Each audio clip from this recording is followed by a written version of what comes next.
Singham 3, writer चंदन पंडित, anchor Nitin Dahiya. Annamalai Kuppuswamy का सफर police से राजनीति तक। हेलो दोस्तों, मैं नितिन आपका स्वागत करता हूं वालीग्राड स्टूडियोज में।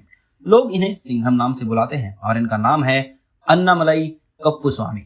अन्नामलाई का जन्म 4 जून साल 1984 में तमिलनाडु के करूर गांव में हुआ। इनके पिताजी का नाम कुप्पुस्वामी है, जो कि एक किसान है, और इनकी मां का नाम परमेश्वरी है।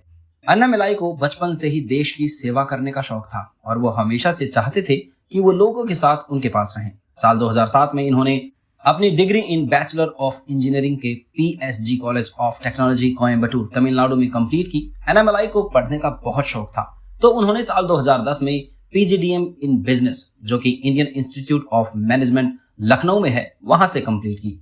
जब वो कॉलेज में थे तब उन्होंने PSG कॉलेज ऑफ टेक्नोलॉजी में संवेदी सोसाइटी और उसके मैनेजमेंट के लिए अच्छे से काम किया। जब वो पोस्ट ग्रेजुएशन कर रहे थे तब उन्होंने अपने कॉलेज की तरफ से कोऑर्डिनेटर के रूप में वो कॉलेज का कैरेक्टर और पर्सनालिटी क्लब भी चला रहे थे।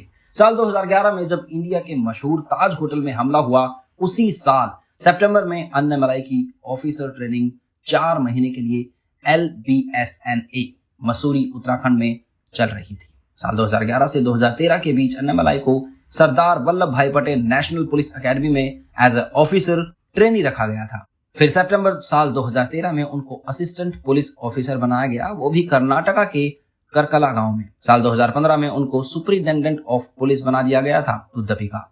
अन्नामलाई ने अकीला नाम की लड़की से शादी की, जो खुद एक कंपनी की मैनेजर है, और इनका एक बेटा भी है। अन्नामलाई को NGO में काफी दिलचस्पी थी और एक ऑर्गेनाइजेशन के भी फाउंडर हैं जिनका नाम core talent and leadership private limited है, जो साल 2019 में इन्होंने बनाई थी और वहां से एज ए डायरेक्टर भी काम करते हैं। उन्होंने बहुत सारी कैंपेन भी चलाई थी ड्रग अब्यूज, टबैको और इलीगल लिक्वायर के खिलाफ। लोग इन्हें प्यार से अन्ना बुलाते हैं। एक बार जब अन्नामलाई एक सेमिनार अटेंड करने गए थे तो उन्होंने एक बॉक्स वहां रखवाया जिसमें उन्होंने स्टूडेंट्स को बोला कि वो टिप्स दें इलीगल लिक्वायर को लेकर। एक बार की बात है जब एक शॉप पर अन्नामलाई गए और उन्होंने वहां एक शॉपकीपर को सिगरेट, गुटखा और बीड़ी मांगी, तो जैसे ही शॉपकीपर ने उनको दिया, अन्नामलाई ने उसे एक जोरदार थप्पड़ मार दिया और 30,000 की फाइन लगा दी। कुछ महीनों बाद उन्होंने डिसाइड किया रिलीजन के बारे में पढ़ने का। उन्होंने कुरान और हदीस की पढ़ाई की और उनके फिलोसॉफी को समझने की कोशिश की।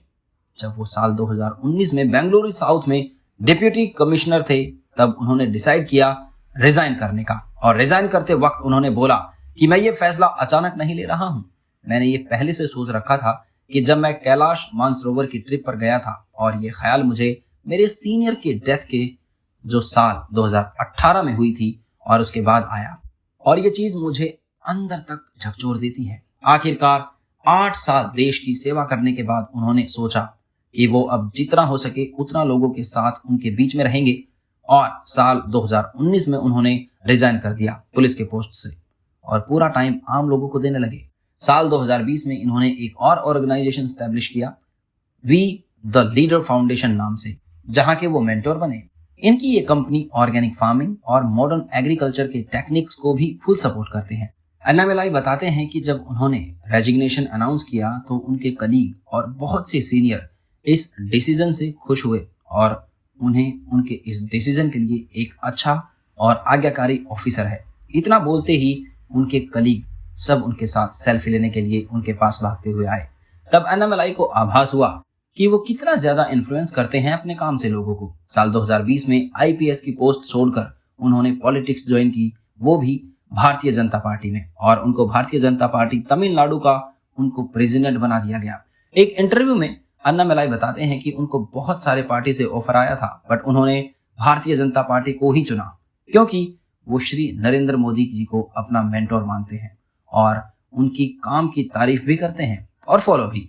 उसी दौरान आई कोरोना में भी उन्होंने बढ़ चढ़कर भाग लिया और लोगों का साथ दिया।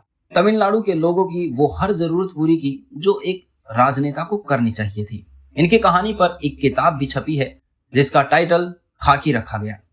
जुलाई 23 साल 2022 में जब हमारे देश के प्रेसिडेंट की फेयरवेल पार्टी जो नरेंद्र मोदी ने होस्ट की थी, उसमें भी तमिलनाडु से सिर्फ अन्नामलाई को ही इनवाइट किया गया था।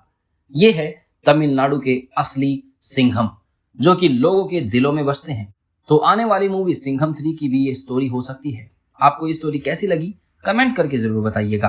तब तक के लिए अपना ध्यान रखिए और हमेशा मुस्कुराते रहिए। धन्यवाद।